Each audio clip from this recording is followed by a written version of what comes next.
Asalaamu calaykum waraxmatullaahi tacaala wabarakaatuh. Soo dhawaada meel walba aad joogtaan. Maanta waxaan fiirinaynaa shaxdeena maalinta ayaan fiirinaynaa. Shaxda caawa ayaan fiirinaynaa. Shaxda. Okay, shaxda ayaan sameynaynaa.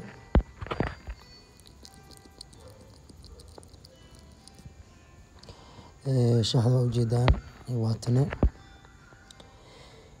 Real Betis iyo Barcelona. Real Betis oo badan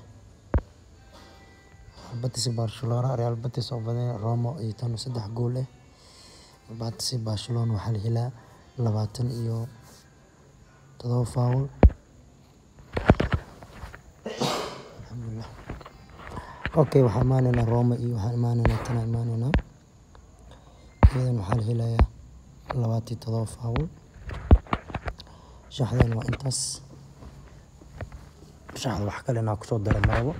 Marka koodkeedana waa ka laga faa'iideysto. Waa ujeedaa waa JJ66B waaye.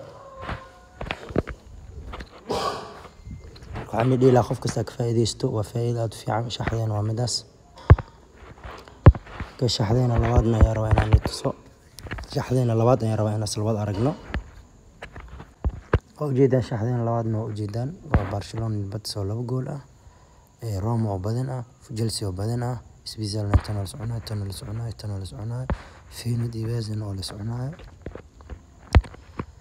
Iyadana ujeedaan shaxdeena waa KX66B waaye. shaxdaas laga faa'iideysto. Labadeena shax maanta inuu talagalna waaye.